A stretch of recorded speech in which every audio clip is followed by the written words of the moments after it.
Hey, what up? This is Zach Guilford from Midnight Mass, and you're listening to one of my favorite podcasts, Pop Culture Pastor. Pop Culture Pastor.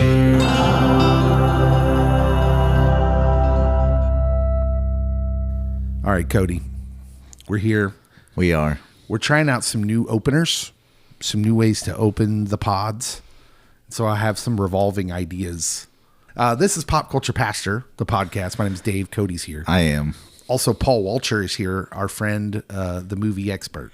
I've been doing my research, so let's see if I can get up there. You feckless fools! Now I have the power! Oh my goodness. That was Gwildor. That was that thing. That was a completely made up character for the movie. We'll get there. That was actually pretty good, Paul. Paul does voices. It's really my attempt at this cartoon Skeletor, because he's just fun. But yeah, you're right. Gwildor sounds like that too. Yeah, cartoon Skeletor was fun. Yeah. Could have used him a little more in this movie, but there will be no Frank Langella slander. No, there won't. But he does go a specific direction with it. We'll get there. Yes. Like, clearly you can understand how badly we do want to talk about this movie, even if it's not Citizen Kane. It is Citizen Kane. Oh. But that segues right into this new way we're going to start the pod. Occasionally, not every week. Every week. With something we're calling Hot Take Cody. Hot Take Cody in 2 minutes or less. Cody, give us a hot take. Okay. You know what used to be cool? No. Smoking. It used to be the bee's knees. Used to be all the advertisements and magazines. Also magazines. You would go into a Pizza Hut and get a face full of smoke. Oh, absolutely, yeah. But Part of the memory. long before I was ever born, smoking for kids was cool. Like in the 1910s and 1920s, kids used to smoke. And then we learned that it's not good for you. It is not. And my friend Joseph Gordon-Levitt, he had a talk where he was talking about maybe social media is the smoking for this generation. But I'm going to go a different way with that thought. I am going to say sports video games are the smoking of this generation. Okay, expound. Okay. When you play sports video games, you don't play like a full-length version typically of that game. Like, you don't play all 82 games of an NBA season with 12-minute quarters. Yes. That would take forever. And so it's like, oh, I'll do 3 minutes or 5 minutes, whatever, make it shorter. And I'll sim through some of these bad games. But it impacts the way that you focus and your attention span. And so it's a lot shorter. And like these Battle Royale games and Rocket League, like, oh, it's a quick fix. And it's just constantly reinforcing what social media does, especially like TikTok and Reels, where, oh, we only engage in short spurts. Where like, I really like Skyrim. I really like Civilization 6, Sid Meier's Civilization. And like, I have friends that are like, this is taking way too long. Why would you ever play this? Because you got to get to the end. Like, it's a big deal. You got to play through. You got to keep track. You got to focus. Kids don't have that. And I think it started with, like, my generation. We were all about the Madden, and the Madden made us short-focused. I want to play a full season of the NFL, but not the 2 games against the Raiders or the Chargers. They suck. Or this game. And I don't want to play full 12-minute quarters, 15-minute quarters. I want to play 5-minute quarters. Yes. Yeah, maybe. So my hot take, sports video games in particular are the smoking for the kids of the 1910s and 1920s. I don't think I got to listen to this NBA Jam slander. You could go back to the arcade games as well. NBA Jam, you didn't even have to pick the shorter game. You just did it. 3 minutes, 3-minute quarters, and the clock went faster. And they made you pay for each quarter. Yeah. And then when you went up for a dunk, you went, oh! Exactly. He's on fire! Gosh, I love NBA Jams. Yeah. Also, I could actually talk about that subject and think about that subject quite a bit. Like the idea that all the technology, social media, entertainment, even video games, all of it has led us to this point where we don't take any time to just sit and think. Yep. and what that does to us. But that is a topic for another day. Good hot take, Cody. It might spur a whole nother episode. It actually could. I could see that.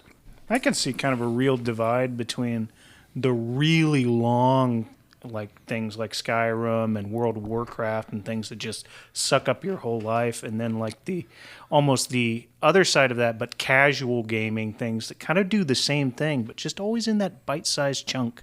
Yeah. It's like binging Battlestar Galactica or something. Well, Civilization was like, that's like one of the original One More Turn games. Sure. And each turn, when you're a certain distance into that game, each turn is like half an hour. Oh, yeah. You're up at 3 a.m, like, one more turn. One more turn. You guys want to play the movie game? Oh, yeah. Sure. All right. Continue my legacy of mediocrity. Okay. In my hand, I'm holding 3 Rotten Tomato movie profiles. One of a poorly received movie critically, one of a mediocre movie, and one certified fresh movie. Paul, you are the guest. Which one would you like to try and solve? I'm going to continue my legacy of trying to increase Cody's average and pick mediocre. Mediocre. Okay. That might be the toughest category. Yeah. I think I'd do worse with trash. It's probably the largest category. But yeah, I would agree. I would definitely, my worst category would definitely be the trash. Because over the years, I'm like, I don't want to watch it if they say it's no good. Sure. Because I don't want to be angry. Okay, this movie came out in the year 2000. Okay. And critic score of 62%, Paul. 62%. 2000. X-Men. Good guess. No, that is incorrect. The second level, the second build actor is Heath Ledger. Heath Ledger, year 2000, 62%. Second build actor is Heath Ledger. Not first. So it's not that Night movie with Queen that he's in with Alan Tudyk, because surely he would be first. I don't remember what that's called. I want to call it First Night. I cannot answer any questions. I cannot even answer whether there were any other bigger actors in that movie. Is it called First Night? I don't know. That is a different movie. That's a different Night movie, but that is not the correct movie we're looking for. Anyways. Yeah, that's the one in my head. I knew it was wrong, but that's a Richard Gere movie, isn't it? Yeah, I'm not looking at my phone on and this Sean one. Connery. Sean Connery, yeah, I know he's in it. The audience score for this movie is 81%, so audiences liked it more. This 2000 movie, second build, Heath Ledger. So you can guess another Heath Ledger movie. Oh, from back in the day. What's that teen comedy he's in? There's so much written It's on not there. Clueless. Is it 10 Things I Hate About You? That is a Heath Ledger movie, but that's not the movie we're looking for. Also, that's one of my wife's favorite movies, so shout out. Number 4, the top build actor. This one might give it away. Okay. The top build actor is Mel Gibson. I was right. Leave it to Cody. He has to tell everyone how right he is. Mel Gibson in 2000. Well, it's too late for like Braveheart. Oh, I thought he would just get this. This might be a hole in Paul's summer blockbuster viewing. There's plenty of them. Mel Gibson. It should be obvious to me, but I'm just not coming up with it this morning. Yep, he's just not getting it. Here we go. Here's the blurb. When a colonial farmer's family is threatened by the British Patriot. occupation. It is the Patriot. I didn't know Heath Ledger was in that. He's the son. The oldest son. Yeah. Yeah. He's the one who dies. And so that the evil British guy can have that really evil moment. He's like, that stupid, stupid boy. A Knight's Tale is what you A were Knight's thinking Tale, of. yeah. Yeah, that one. With Alan and Paul Bettany. Yep. Alan Tudyk, Yep. Paul Bettany. Yeah. The other actor I associate with the Patriot is Jason Isaacs. Yeah, that would be the evil British Yeah. guy I was speaking of. Yeah. Evil. Okay, Cody, you get your work cut out for you. You just got to solve it before This level is going 5. to be tough. Do you want to dig through the trash or do you want the certified fresh movie? We'll save the trash for Jackson. All right. I did my best for you, Cody. Don't let me down. The year is 1997. The critic score is 87%. Certified fresh movie from 1997. Lethal Weapon 4. Gosh, I wish that was an 87% rated movie. It is in my heart. No, that is not the movie we're looking for. The second build actor. This might... Well, I don't want to say that before you get a You're chance going to to put solve it. pressure on me. I know. I don't want to put pressure on you. The second billed actor is Kate Winslet.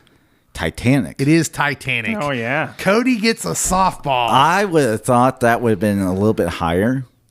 Yeah, 87%. Especially with the JC love that seems to be with the critics. What was the audience score? I bet that was through the chart. The audience score for that movie is 69%. Really? It's lower. Split. I feel that. Oh, yeah. In my heart. It is one of those weird movies that's kind of a cross hybrid of a obvious Academy fodder, but mixed with summer blockbuster. It's got some very summer blockbustery things in it, including the song Billy Zane. that was a huge. I mean, the song was a huge part of the marketing, and Billy Zane, of course. Yeah. When I think summer blockbuster, I go William Zane. You guys remember the VHS tape? You mean There were two of them. There were two Yeah. of them.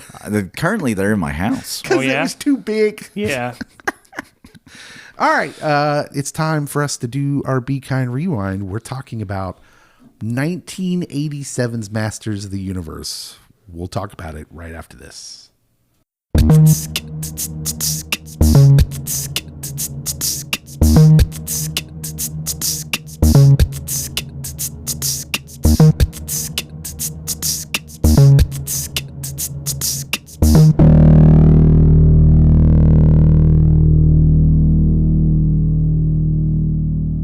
All right. So we are back. It is time for our Be Kind Rewind. And we are here to talk about Masters of the Universe from 1987. Cody, what is your personal connection to this movie? Do you have one? Are you too young? So I had friends that liked this movie. I didn't watch it as a kid. And then it was like on streaming, and I'm like, hey, Dolph Lundgren played He-Man. Yes. And that I never watched it then either. I think this was honestly the first time I had watched it, definitely all the way through. But yes, this was probably my first viewing. I'm sure you were very impressed. I do have a hot take about this movie. Did you watch the cartoon? Have any of the toys? Oh, I had the toys. I watched the cartoon a little bit because they took it off of like Boomerang or Cartoon Network. Yeah, see, you get it to experience later. I get the full syndication. This is on every day on a lot of channels at like 4:00. Yeah. Yeah, there was too many hit cartoons coming out. Yeah. Paul, tell everyone how old you are again. 'Cause I I'm don't 42. remember. I was born in 84. So you're right in the middle of me and Cody. Where does this hit you? Are you a He-Man guy? So not really. I'm definitely very aware of He-Man because I was the youngest of three brothers, and my brothers were both into He-Man. Yeah, that makes sense. Because they were both born before, because the cartoon came out 83, toy line 82, or 81 maybe, I don't know. I probably would have played with the toys, but the heads of those toys were kind of a rubbery texture, and my middle brother loved to chew them. So none of them survived the brother-to-brother handoff. Such an interesting mechanical setup for these action figures. Because you're right. Some of the heads were hard plastic, like you would expect an action figure. But yeah, some of them, like especially Skeletor, the heads were squeezable. Yeah. Because I imagine it was just easier to produce them in that way and mold them, I guess. Because Skeletor had an interesting head. But yeah, and then of course the arms were interchangeable. You could just pop those arms right out of the socket and switch them and put them on another He-Man character. And that was interesting as well. It kind of became part of the character of those. So for me personally, He-Man is in the pantheon of young kid Dave cartoons that he loved. In fact, He-Man exists before like Transformers and G.I. Joe, the rise of those two. Just barely. Yeah. Just barely. But He-Man blows up bigger before those. Sure. Right? So He-Man and the toys and the cartoon. And for whatever reason, like the cartoon doesn't dig deep into lore, but there was just enough. There was just enough because Eternia, which is where the planet where He-Man lives, slash Prince Adam, his alter ego, which is nowhere to be found in this movie. I was waiting for it. Yeah. Nowhere to be found in this movie. Prince Adam in Eternia is not fleshed out very well at all, other than it's a place they live. Yeah. And that they're battling for. But I had tons of the toys.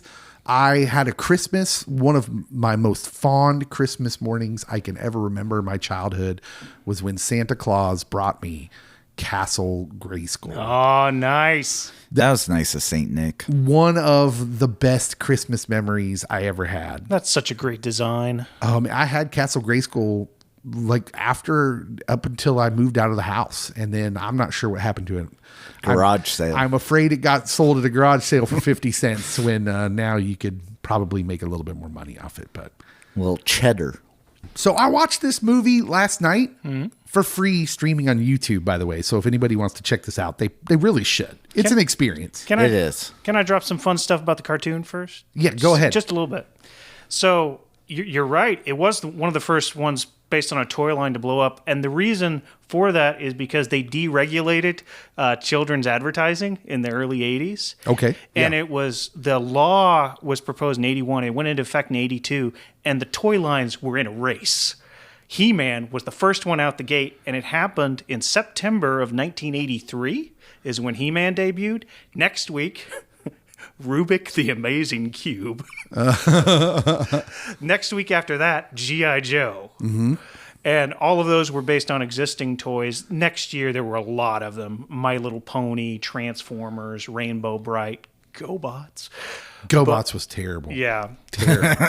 So bad. Here's what I want to know before you go on Yeah. there. When we do this today, Yeah. when we're just shamelessly commercializing entertainment, Yeah. it's terrible. How come we were able to do this well back then? Because look, Transformers, the cartoon was able to really establish deep, deep lore. They were actually telling a story that was good and deep for kids. And G.I. Joe wasn't quite as deep, but He-Man and G.I. Joe are on that same level of just enough to maybe tell this good story. I think the main reason for that is difference between network and syndicated shows, because they would produce these things in large enough orders. Like He-Man, 65 episodes. Whoa. You could run it, you could strip it 5 days a week for 3 months. Wow. And they did that with Transformers and G.I. Joe as well. Mattel had some definite ideas of what they would allow He-Man to do, but Hasbro was kind of like, do whatever, just don't get us in trouble. That's good corporate Yeah. philosophy right there. And showcase our toys as we give them to you. Yeah. Yeah. So I grew up with these toys. I love that. That's going to be important later on when we get into the critique of this movie. Yeah. I will tell you, last night I watched it with my 7-year-old Solomon, who loved it. As loved he it. should. Wow. He was on board from the very beginning, although he was like, why does this look like Star Wars? I had the same question, buddy. I had a really similar feeling in my chest to watching Willow. Yeah, Willow. And I want to like this more than I do. Yeah. Yeah, I think a lot of people reacted to Willow that way. Whoa!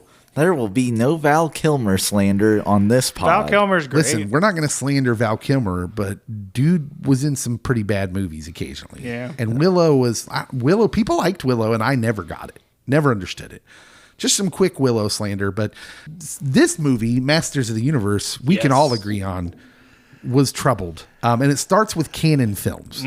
So Canon Films, run by a guy named Yoram and Menahem, they were cousins, and they ran this Canon movie studio. They were notorious in Hollywood, apparently. They had built an empire on these cheap action movies, Chuck Norris stuff. Whoa! Charles Bronson Death Wish sequels. Well, why are you woeing? There's no Chuck Norris slander. It's too soon, buddy. I understand, but I'm being honest to say that I know Chuck Norris is this icon now, but back then he was not starring in these huge blockbuster movies. They were all straight to video type-ish movies. I gotta say, you're shortchanging them. There's the musicals, the indelible pop cultural mark of Breakin' 2, Electric Boogaloo. Oh, did Canon do that? Yes. Oh my gosh, That just got even more campy. But yeah, they did the break-in movies. They did ninja films. Yes. But basically their pattern was they would put a recognizable star in their movies that were otherwise not spent much on and kind of cheaply done. That would have been my strategy too. So when they started developing this one, they were already kind of in financial trouble. They were in a lot of debt. The actual marketing pitch that they had for this movie, their whole strategy was make it Star Wars. Yeah. But He-Man. Yeah. Yeah. Nailed it. Essentially, that from the moment you press play on this and it starts going, you're like, why does this not look like He-Man? Yeah. But looks like Star Wars. Why does He-Man have a blaster? It's a good question. The screenwriter who wrote this, David Odell, Paul might be disappointed to know, also wrote The Dark Crystal. Yeah. So That checks out. a beloved piece of 80s fantasy filmmaking and whatever this is. Yeah. Yeah, you make a movie 3 times. You win- Writing, filming, editing. You win some and you lose some. Yeah. The director of this movie, Gary Goddard, never directed another film. That might shock you. I like to think he was the Michael Jordan of his day. He's like, I'm going out on top, baby. He actually had a successful career designing rides at Universal Studios and other parks. He was a theme park ride inventor. I can see that. This felt like a theme park. Yeah. Canon Studios ran out of money. Yeah. During the filming of this movie, at the end, actually, they literally pulled the plug with 3 days of filming still scheduled. The end of the movie. So they saved the climactic end for filming, that's a rookie move. Yeah. You film the end first. Yes. Yeah. But they saved it for the end, which is this part where this climactic He-Man versus Skeletor showdown happens. The filmmakers had to scramble to finish the movie without a budget, and director Gary Goddard, his crew, and the actors essentially shot it all guerrilla style just to get something on film. I like to think when Skeletor turns gold, that took up all their budget. Yeah. And that was it. Because that actually kind of looked cool. I'm not going to lie. Completely unnecessary. Yeah. I mean, they could have just been in his outfit. Yeah. Originally, Warner Brothers had the rights to this, was going to make it, and they decided not to, and the Canon scooped it up. Yeah. The Castle Grayskull set was massive, apparently. They spent a lot of money on this set. Production designer William Stout built it, and it's one of the largest sets ever constructed at the time. That's why they couldn't afford the rest of Eternia. That throne loom looks pretty big. Battle Cat and Orko, two of the most popular characters from the cartoon series, not in this movie. Eliminated entirely because Canon could not afford the special effects. This is one of the bigger reasons kids hated this movie. The dwarf inventor, Gwildor, played by Billy Barty, just a complete fabrication for this movie. And I would swear, even though I can't think of the other movie he's in and a character like him is in, he's like literally just snatched from a different movie. He's in Foul Play. He's in Willow. Yeah. Beloved Willow. I want to movie. say he plays a character very much like this one in Willow. And I want to say Under there's the Rainbow and Rumpelstiltskin. Yeah, I want to say there's a character in Neverending Story, not played by Billy Barty, but very similar to this character. The design of him reminds me a lot of one of the dwarves in the BBC Narnia movies, but it's not the same actor. UHF. The fish out of water Earth plot was a cost-saving measure. They couldn't afford a fully realized Eternia for this movie, so setting most of the action in a small California town let them use existing locations. Looks like a redressed Wendy's. Yeah, diner, music store, suburban streets, Yeah. blah, blah, blah. Fans were not happy. Yeah, Dolph Lundgren, real-life karate champion, Olympic caliber chemical engineer. Yep. Smart dude.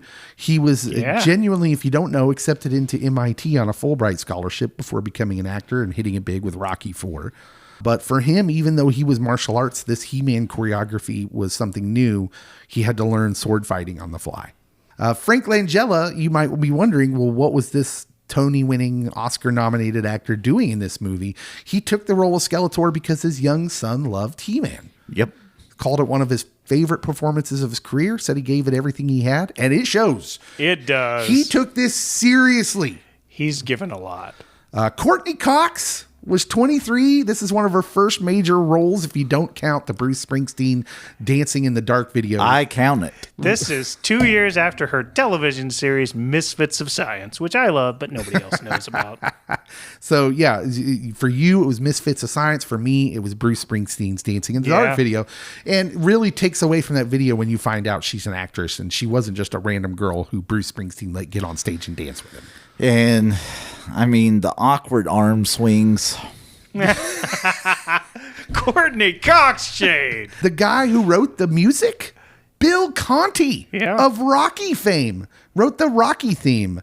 So the score for The Right Stuff won an Oscar for that. He's actually got some serious composer pedigree.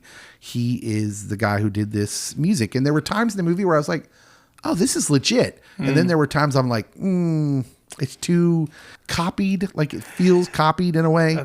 When the music starts playing for the opening credits. Yeah. It sounds like someone said, give me John Williams' Superman theme and Star Wars theme and mash it into one for a cheaply done fantasy epic that's not so epic. And then they fed that into AI. Juan Williams. And it gave them this music. Yeah. Legally distinct John Williams.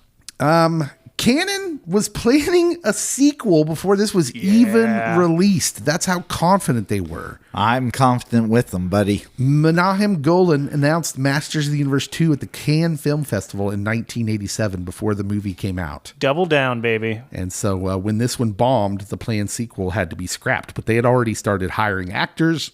They had building sets and costumes, all that. Okay, this is one of the wildest parts of all this, okay? Canon had also been developing a Spider-Man movie around the same time. Both of the projects collapsed when Canon had to shut their doors financially, and they lost the rights to both Masters of the Universe and Spider-Man. Now, here's the nuts part. All of the leftover sets and the costumes for both projects become another movie. And in some of the story beats.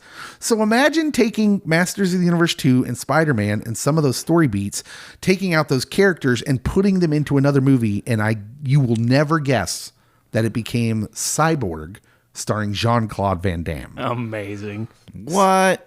Jean-Claude Van Damme and Cyborg is actually a Masters of the Universe sequel without the Masters of the Universe. And now everyone's going to go watch that movie. He does not have the power of Grayskull. It's just, that is nutty stuff right there. Dolph Lundgren passed on the role. When they started hiring actors for Masters of the Universe 2, he was like, no thanks. And they hired another actor who would never get used. And then the post-credit scene. You didn't know there was a post-credit scene, did you? Nope. Yeah, it's in there. Skeletor's head emerges from the water in the most campy, cartoonish way and says, I'll be back. Yeah. Terrible. So bad.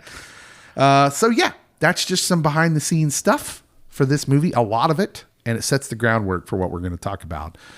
Paul, did you Muppetize this movie? I did. All right. Tell me what you did. The obvious one, really. It's almost too cheap to do, but Miss Piggy as Evil Lynn. She'd be amazing. Who are you keeping? Which human are you keeping? Oh, which human am I keeping? I mean, I'm not taking Frank Langella away from this movie. Oh, okay. I don't necessarily know how different it would be, but I think I would prefer Gonzo as Gwildor. Okay. The minions are almost already Muppets. Yeah, they are in a lot of ways. So personality-wise, especially. I did make Beastman a Sweetums, but honestly, it would be interchangeable, so there's no point, really. So, yeah, Miss Piggy being evil in super fits. Cody, did you Muppetize? I did. I am keeping James Tolkan. Oh, my gosh. Oh, yeah? Yeah, I'm keeping him. Yeah. It's incredible that he's in this movie, by the way. It makes no sense whatsoever, but it's incredible he's in it. No. It is. Yeah. Kermit will be Skeletor. Piggy as Evil Lynn. Yeah, I would keep Dolph Lundgren as He-Man because I feel like the only way to make this movie better in the Muppet world is to make it weirder. And so, if you keep the 6'5" Swedish bodybuilding guy in a as the lone human in a sea of Muppets. So He-Man stays. Skeletor would be Sam the Eagle. Yeah. Rigid, authoritarian guy. Okay. Constantly disgusted by everyone around him. And then Evil Lynn is Miss Piggy, like you said, is just the obvious choice. And then I'm going with Kermit as Man-at-Arms. I feel like his level-headedness just goes with it. And then I'm taking Gonzo as Detective Lubick. Oh, yeah. Yeah, so he can just play that like full hard-boiled detective guy who's slowly losing his mind because, he's watching a Swedish barbarian wreck shop in California. I tried to come up with somebody to replace like the two Earth characters, Courtney Cox and No, it makes the movie better if you just take him out. Yeah. Yeah, we'll get there. Let's just go right into this now. Does a little bit. What holds up? Paul, I'll let you go first. One item that holds up. One item that holds up. The opening matte painting. Oh, okay. It's really good. It's done by Matthew Urisic. It's long-running matte painter. Ghostbusters, Die Hard, Star Trek motion picture, Forbidden Planet. So Paul, being a teacher of a film class, notices the matte paintings from back in the day. We talked about them a lot in Labyrinth. Yeah. So, yeah. Cody, what holds up for you? You're going to be shocked. No, I'm not. The cast. It is the cast. Why is the cast great? And the cast is great. You got Dolph, he looks He-Man. Oh, he absolutely looks like He-Man. Yeah. Yes. Him and Lex Luger are the two closest humans I have ever seen that look like my vision of He-Man. Well, and this is going to sound like it's a knock, but it's not, because you don't want He-Man to be suave or debonair or anything like some heroes might be. He's very wooden at times, but that's He-Man. In the cartoon, he sounds like a Western guy, like from a cowboy movie. Yeah. Yes. Frank Langella, very good. Courtney Cox goes on to have a little bit of a career after this. James Tolkan from Back to the Future. Absolutely. He also was in other movies besides Back to the Future. Can we just say he's playing James Tolkan, though? Or the James Tolkan quote-unquote character of the 80s? Christina Pickles. Don't rush over that, because there's weird trivia to this. She literally plays Monica's mom in the series Friends. So she and Courtney Cox in this movie together, I had no idea until I rewatched this last night. And I'm like, wait a minute. Is the sorceress Monica's mom from Friends? And it was. I had to look it up, and she is. I could list other people, but I'll list Billy Barty because he's in my third favorite Chevy Chase movie, Foul Play. Yeah. I like Billy Barty too, but I feel like I don't like his character in this. Not a fan. It felt like something from Dark Crystal. Yeah, it does. It just feels like it doesn't fit. I'm going to piggyback right off that. I got a double thing here. Frank Langella as Skeletor. This is genuinely the one thing in the movie that's universally praised. Yeah. Understand that Langella is not really playing Skeletor as we knew him. This is a whole different version of Skeletor, and it's like he's doing Shakespeare, but literally in Stratford-on-Avon. He is taking it that seriously, man. He's menacing. He's theatrical. He's literally dropping Shakespearean quotes. And he is playing to the back seats. Oh, man, the voice is incredible. Yeah, never at any point do you get the feeling, oh, he's just mailing this in. No. I wrote one of his lines on mine. I dare anything. I am Skeletor. Yeah, and he said it with that sort of even more. Yeah. I'm really going for this. Yes. Langella himself, as I said earlier, said it's one of his favorite roles, and he sort of elevates every scene he's in. And without him, oh boy, this movie would have been even worse. Honestly, Skeletor's voice from the cartoons is drastically different, and it's oh, okay. I will adjust to you because you're actually putting in effort in this film. The reason he can do that and get away with it and not be one of the more bad parts of the movie, because most of the bad parts of this movie for kids back then was that this doesn't resemble the cartoon we love in any way. Yeah. Right. But you can get away with that with Skeletor because he's so non-human. Right. And because they don't get real deep in his backstory ever. Now, Kevin Smith might have. I haven't watched those. But yeah, I think you can get away with it with Skeletor. I thought some of the costumes were okay. I mean, pre-MCU, really, people didn't really embrace the icon of like comic and cartoon adaptations. But Skeletor and Evil Lyn, they don't look like the cartoon at all, but they don't look bad. No, not at all. He-Man looks pretty good. I mean, they're close enough. Yeah. Man-at-Arms isn't up there for me, but I can appreciate they made some attempt on his costume to make it look a little like, just not color-wise. Yeah, the interesting thing about this movie is you can really see that this is a movie company that goes big and bombastic and loses all their money. Yeah. Because the sets and the costumes are pretty legit. You never get the feeling looking at that stuff, or even like the evil stormtrooper guys, who I'm going to call them stormtroopers because that's literally what they are, except they're all in black. Yeah. They look good. They look good. Cody, what else holds up? You know what? This is going to be weird. Some of the monologue really holds up. And there's like deeper themes within it. And it feels out of place in this movie. But like you're listening to this and it's like, are they doing theology here? I don't get this. Yeah. I got two lines. One is actually from Gwildor, which I didn't expect. He's when he's talking to Kevin about solving the problem. Only one of you, Kevin. Only one of anybody. We will talk about that later for sure. And then Sorceress gets one. Men who crave power look back over the mistakes of their lives, pile it all together, and call it destiny. Yeah, that's wild. Yeah. Like, so the screenwriter who wrote The Dark Crystal. Yeah. Like, you wonder if you wonder how much the director changed and made when he was making this movie. And then it leads me to my next question. Is there an original script out there that this dude wrote that is not the movie they made that we need to read? Because there's some absolute gold dropped in here for sure. Live the journey, for every destination is but a doorway to another, Dave. That sounds like social media devotional stuff right there. Anything else that holds up for you guys? I have a few quick ones. Yeah. I thought it was a neat way to start with the most horrendous thing that could happen from the cartoon, Castle Grayskull getting taken.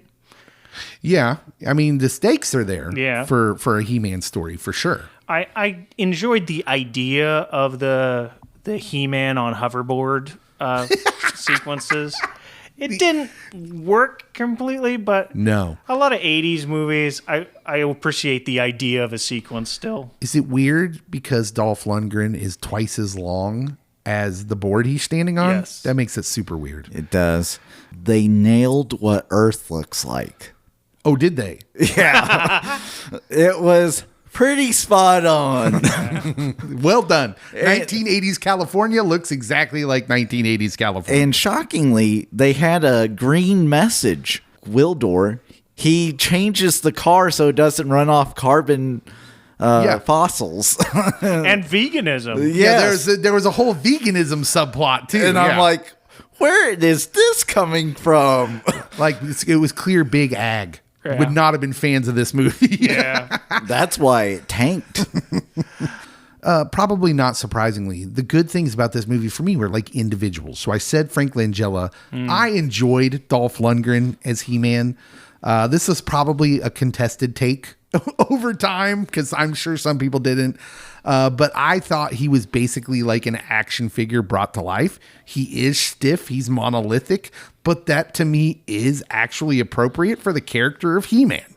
He isn't supposed to have a lot of nuance. He's supposed to be the most powerful man in the universe and look like he just stepped out of the toy aisle, which Dolph Lundgren did back then. So I actually like that. Plus, he makes all the Dolph Lundgren noises, there's a subtle difference between your Arnold Schwarzenegger noises, which are, which is the constantly changing, and then the Dolph Lundgren, which is just more the simple, it's more like the one note Arnold sounds. But I enjoyed them just so much. And then of course James Tolkan, who we already mentioned. Oh my goodness. Principal Strickland from Back to the Future. He's got the bald head, the scowl. We're Top Gun, Back to the Future. Slacker! You slacker! that James Tolkan, who plays this detective who's convinced He-Man and his crew are drug dealers. It's like he goes so off the rails. He plays every single scene, much like Frank Langella, just straight up, even though it's like he's in a different movie. And he never breaks, he never winks at the camera. And by the end of the movie, he's seen so much weird stuff that he goes back to Eternia and he stays as an honorary master of the universe. And it's so weird because he's like, it's quite a retirement, eh? It's so odd. He's just so out of place, and it's wonderful. Yeah, I'm so glad he's in the movie. I kind of wish they would have had a sequel so I could have followed up with him. There are so many things in this movie, even though I can sit here and be like, this is a terrible movie. But there are so many bonkers choices they made that are nuts, but also kind of inspired. And I'm like, oh man, I wish storytellers would take these kind of chances now. Good journey. Yeah. Some of it is absolutely great, but yeah, most of it doesn't hold up, which we're going to talk about now. Paul, give us one thing that doesn't hold up. Some of the costumes. Sorceress looks pretty bad to me. Tila and Man-at-Arms. Man-at-Arms has some elements, but they both look pretty boring. Man-at-Arms, so like the Stormtroopers, they spent a lot of money on. Yeah. Man-at-Arms looks like he got his costume from Burger King. It does look like a Burger King. Oh, that's great. The Minions. Okay, the Rogues Gallery. Yeah. Yeah, let's just talk about the Rogues Gallery for a minute. Because as a kid who enjoyed He-Man, let me tell you something. The Rogues Gallery of He-Man, both on the good side and the bad side, are great. You have some real awesome characters like Ram Man. Yeah. On the good side. On the bad side, you've got tons of these just wildish characters that are very unique. You got a guy whose neck stretches. Just kind of interesting dudes. You got a guy with wings who flies, who's a lot like Flash Gordon characters. And they don't use any of them. None of them. In fact, the bad guys that are chasing He-Man for most of the movie, you get Beast Man, who's literally in this movie just like a wolf man. Yeah, he doesn't even talk. In the toy line, he's got like this bright orange fur and is very bombastic. But all the other ones are just made up for this movie, and I don't understand. I don't get it. And like the one who gets the most lines is like a short little guy with like this huge wig hairpiece that's all white. It's like a combination mane. He's basically, it looks awful. He's basically Emmety Maw. Yeah. From the Avengers, Thanos' right-hand man, the skinny guy. Yeah. And he's very much that energy, but he's a generic nameless place filler. Yeah. In a movie based on toys, a toy line. They missed an opportunity there. Yeah, I just don't understand. Capitalism fail. You have all these characters that the cartoon used, and you just don't use them. It's weird. Cody, give us something that doesn't hold up for you. Courtney Cox. She's such a silly goose in this. Like, she thinks a bunch of loud space beings are Carl. I'm like, that's not Carl. Carl, is that you? Like, there's literally alien beings coming through a portal in there. There's flashing lights. You can see it through the cracks in the door. What's Carl doing in there? Riding the lightning? It's the synthesizer. Oh, Courtney. Wild. Yeah, that part made me LOL out loud. I don't think it was supposed to. So I want to piggyback on what Paul said, because I want to make sure everyone understands that this is the part of the movie that absolutely destroys this movie, is that so much that made He-Man is not in this movie. Yeah. No Battle Cat, no Orko, no Prince Adam. Like, he's an alter ego. Like, He-Man as a character has an alter ego. He's Prince Adam, but also He-Man, and he goes through this visual transformation when he grabs the sword and says, "By the power of Grayskull, I have the power." It's this cool visual thing that they barely utilize in the movie. This is the original sin of this movie. Like, that they had all this, what little lore and characters they had, they didn't use. Yeah, it's like 10 to 20% He-Man and 80% 80s generic fantasy movie, like Ator or Deathstalker or a bunch Ice of Pirates, Buckaroo Banzai. It's all it's just this weird amalgam. Your Hunter from the Future. Paul, what else doesn't hold up? I'm going to piggyback on Cody's about Courtney Cox. That moment made him chuckle. This moment made me facepalm. The evil Lynn, Julie's mom, bait and switch. Oh my gosh, dude. It makes Courtney Cox as Julie look so stupid. Let's just expand here. The entire teenage subplot is excruciating. Courtney Cox and Robert Duncan McNeil play these teenagers who find the quote cosmic key, and they get caught up in this war between He-Man and Skeletor. They have nothing to do with the actual mythology. They take up roughly 40% of the screen time, and the grief subplot with Julie's dead parents and what Evil Lynn uses to her advantage feels like it's a subplot from a different movie. It's like, what is this doing in a kid's movie? It's so weird. And then the end, when they send her back in time, I guess? A little bit. Yeah. To the day of. What in the world? Makes no sense. And it doesn't even belong in this movie. I enjoyed it. What doesn't hold up for you, Cody? So I feel like the props, the costumes were leftover Star Wars rejects, especially the guards. Why are we kind of looking like a mix between a stormtrooper and Darth Vader? Because it was in the pitch meeting. That was the pitch. Skeletor stormtroopers, yes. And then there's blasters, and I'm like, oh, not everyone needs a gun in this, buddy. What about the Jabba skiff he rides in on in the last battle on Earth? Yeah. It's literally Jabba's skiff. The space battle aesthetic of it all is just weird. It's so weird. Yeah. So I will one up that. That's crazy. Cody, anything else that doesn't hold up for you? I feel like Tila basically got nothing to do, and Man at Arms, they were just there. I'm glad at least they were there, though. They don't use any of the characters, so I'm glad they're there. But you're right. Man at Arms is like his mentor. She gets to say, "Don't say goodbye, say good journey," and that's about all she does in that whole movie. And be jealous at first. Yes, I love how jealous she is of this 18-year-old girl that He-Man shows up with. And it's just like, oh, we get that's like one little wink to the actual cartoon where, is there something going on between Tila and He-Man? I don't know. This is a cartoon for kids. I've got what's essentially a nitpick that just really irritates me about this movie, and that is the most iconic prop from the cartoon, the sword.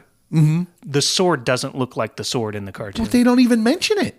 Yeah. They don't mention anything about the sword. There's a weird little subplot point where Skeletor has a container for it. Yeah, in Castle Grayskull. So you can clearly see the sword is important for some reason, but not you're right, like the cartoon where it is of maximum importance. The sword is the big thing. They use the sword for scene transitions in the cartoons. It's just the sword spinning. Yeah, it's crazy. I got some quick ones just to run over the things you didn't mention.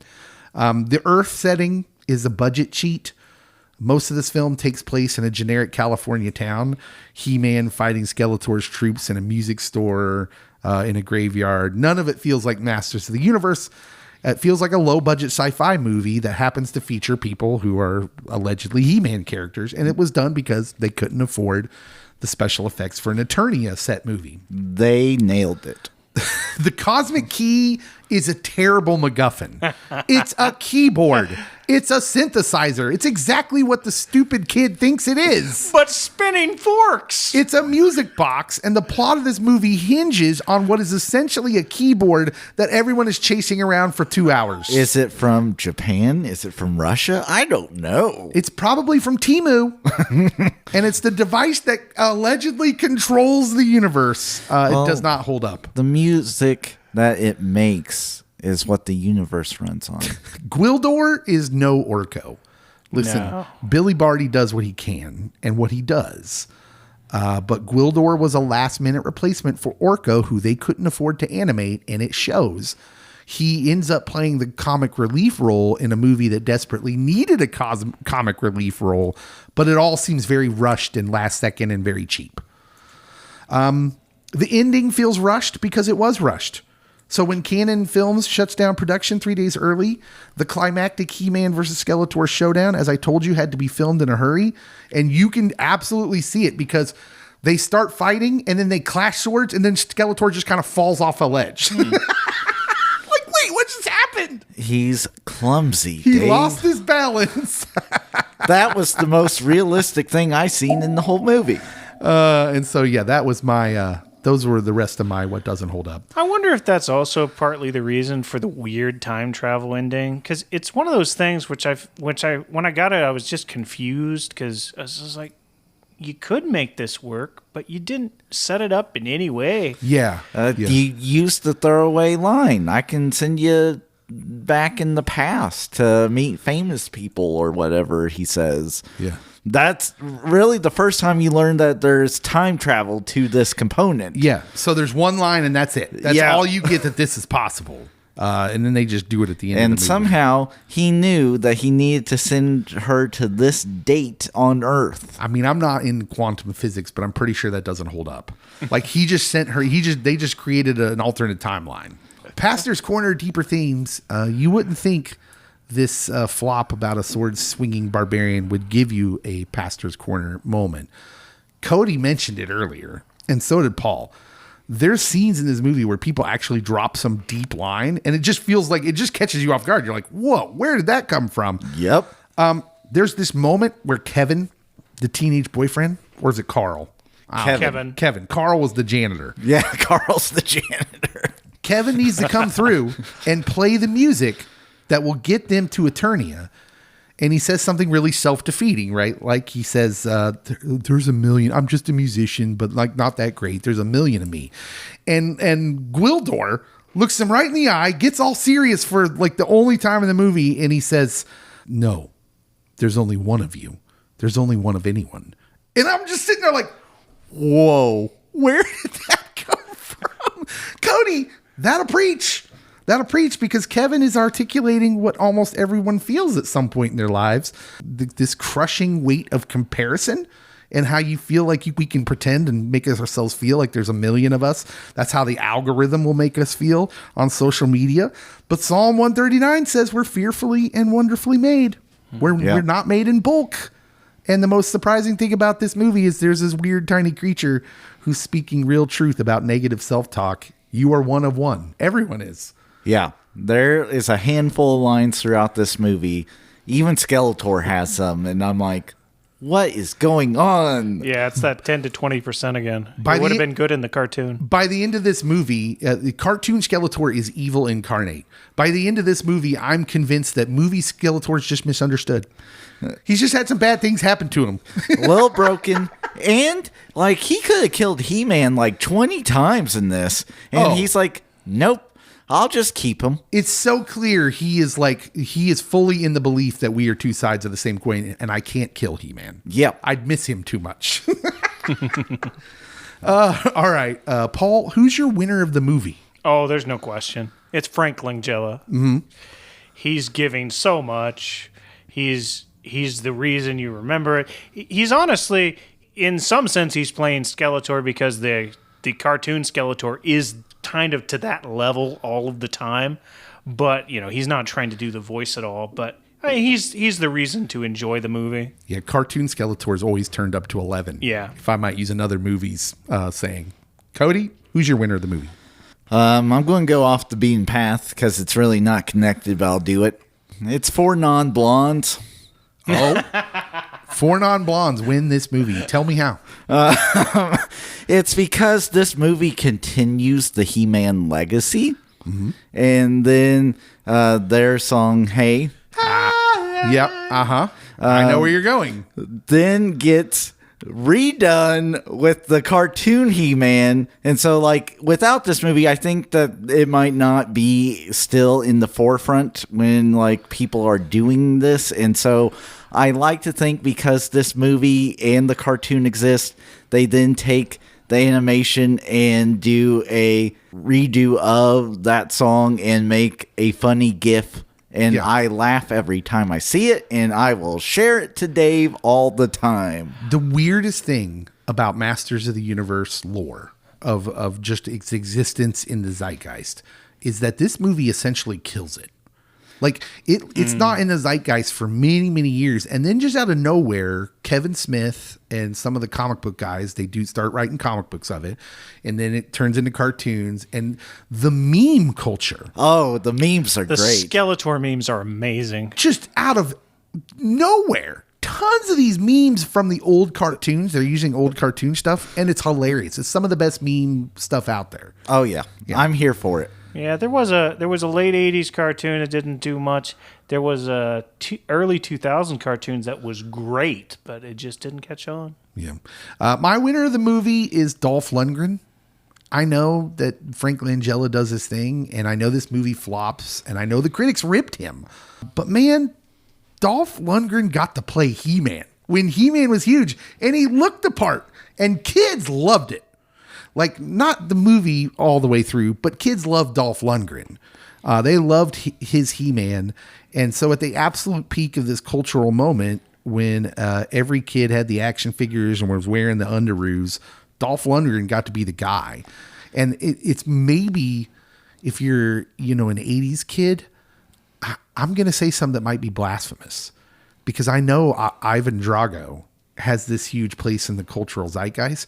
But I wonder if for many kids, this isn't the more iconic thing Dolph Lundgren gets to do. Well, it's the role you get to wrap your arms around him in.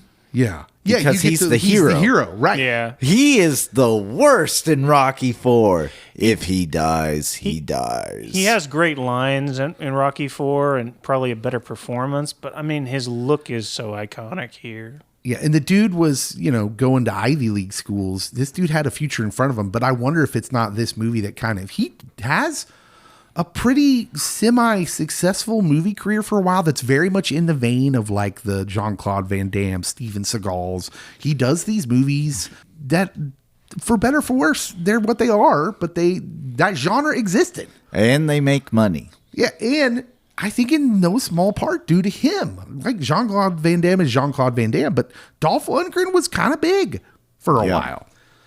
Paul, who's your loser of the movie? Oh, Canon Films. Canon Films? Because they literally aren't a thing anymore after this. Yeah, it's, this and Superman 4, both in the same year. Such big flops. They just had a bad year. Superman 4 was so bad, bro. And I forgot that they did that. Yeah. So bad. Cody, who's your loser of the movie? Capitalism. Like, how do you not market the main bad guys? Like, I'm okay if you leave off some of the good guys, but like the main bad guys to sell more toys, you gotta have someone He-Man's going against. And not just random Star Wars looking dudes. I want to see Merman. Merman would have been great. You can leave off some of the good guys, like you said, but how Ram Man isn't in this movie Also, is sell the toys. absurd. Ram Man should have been in this movie. Just weird. But my loser of the movie is the most egregious omission. Battle Cat. I'm still furious. 39 years later, that there is no giant green tiger that He-Man rides into battle in this movie. He's half the appeal of the original cartoon. He's on every piece of merchandise. The lunch boxes, Battle Cat's on it. He's in the pilot. He's in every episode of the cartoon. He has armor. He has a saddle. He's a fully realized character. He's Cringer. He goes through the same transformation. He's this like cowardly cat who turns into this battle cat of a tiger. And in the big screen movie, the arrival of He-Man into the zeitgeist fully, he's not in it at all.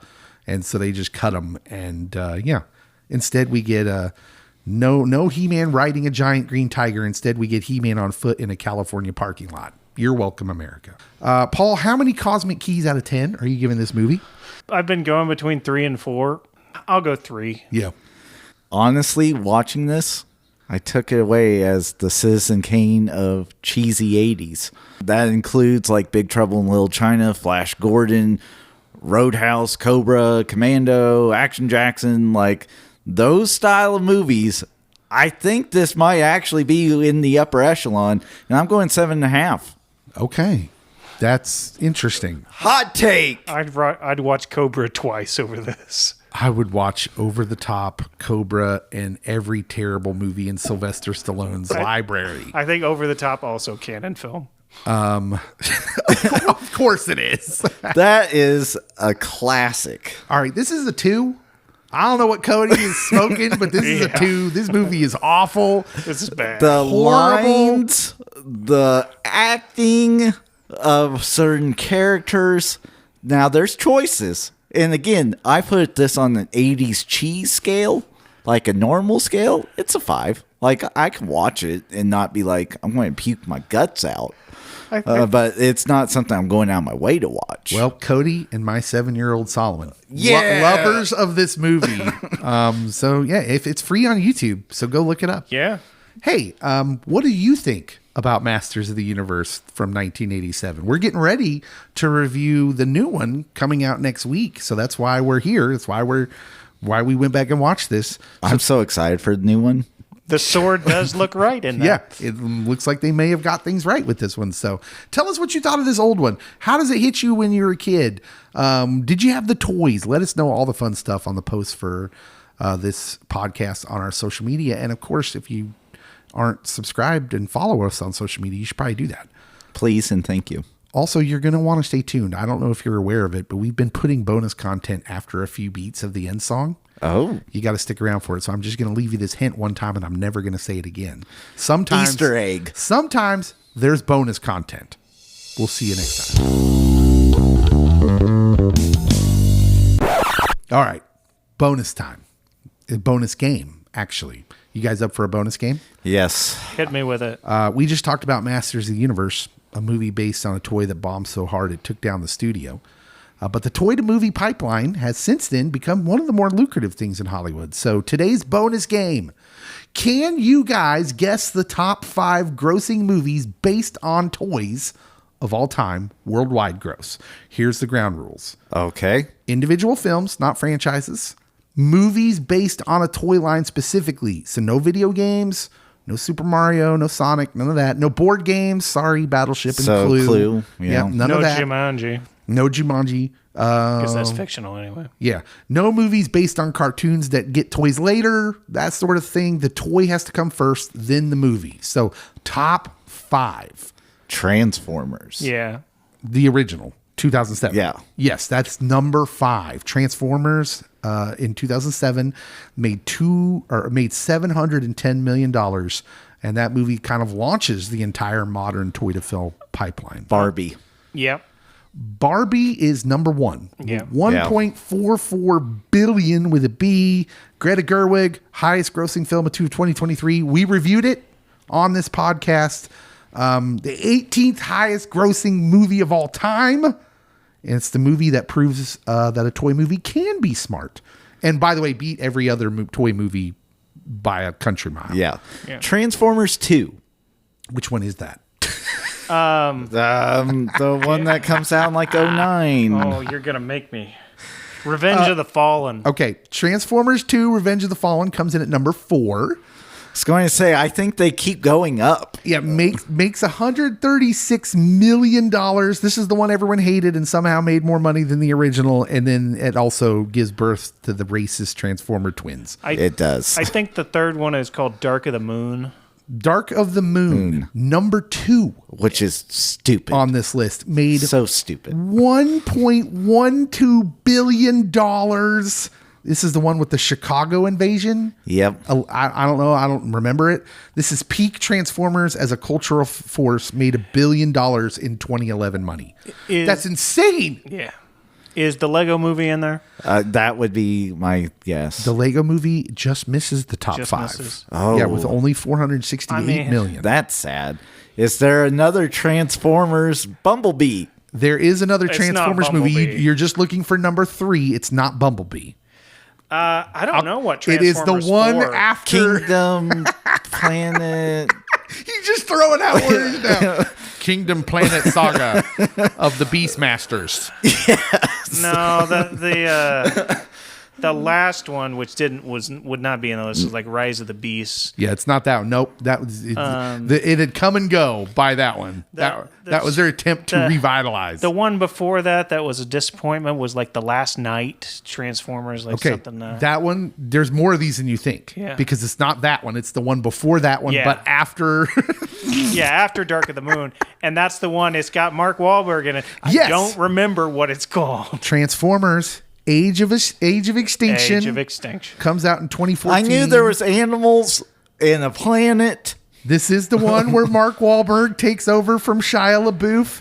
It made $1 billion, and nobody can tell you anything that happens in it. T.J. Miller's in it. You can say who is in it, but you can't remember anything that happens. There are gorilla primate Transformers. That's in it. Beastmaster or whatever. yeah. No, it's in that one too. I feel. I don't believe I think you might see some Dinobots in that. I don't think you see the Beast. I'm gonna deny, even though I haven't seen it. I know Mark Wahlberg's farm gets attacked. Mark Wahlberg is Wahlberg's a farmer. farm. Genius casting. Yeah. Hey, I'm from Boston. I'm also a it's farmer. It's the actual farm that supplies Wahlburgers. It is. Goodness. All right. That was our bonus game. That was rough. Oh, man. I knew it was going to be all Transformers. All Transformers. Yeah, Except for Barbie. Of the top 5 highest grossing toy movies ever made, 4 of them are terrible Transformers. I was movies. really hoping Lego movie would jump in there. No Lego, no G.I. Joe, no My Little Pony. None of that. Masters of the Universe 1987, the movie we spent an hour talking about, made $17 million. That's about right. That's not. Barbie made more money in its opening 3 days times 80 than Masters of the Universe made in its entire run. Is that the budget or the box office? I think the budget was 17. Oh, you're right. It did worse. No, the budget was 22. The box office was 17. Okay, it lost there you money. go. Yeah. That's tragic. Yeah. And they even had like the MC Escher stairs as part of the scenery. MC Escher, late 80s icon MC Escher. I don't remember MC Escher in this one. Well, it's in the floor. Like you look down and there's like the stairwell that's just mazing around to itself. Okay. It's so weird. I mean, because we saw it in Labyrinth. what but- little we get of Castle Grayskull looks like all this lore and myth thrown in from all these different things. Like you've got a little Stargate, you've got a little Star Wars, you've got a little. I mean, it's just all over the Willow. place. I feel. There's the effect I hated most is probably that giant Skeletor broadcasting to Eternia. It's just like our look at Eternia is basically a desert. Yeah, they give us the same. It's Tatooine. They give us the same scene of like prisoners being marched through what appears to be some canyon in California, and that's the Eternia shown to us several times. And I'm like, we've seen no proof that they have technology for this. Yeah. There's just these random holographic projectors out in the middle of nowhere. That's how it works in Eternia. That was not in the cartoon. But Ram Man was and should have been in this movie. I just checked just to know, and there are multiple ways they've time traveled in the cartoon, and of course they didn't use them. Oh, okay. All right. That's it. No more bonus material. Out. You're welcome.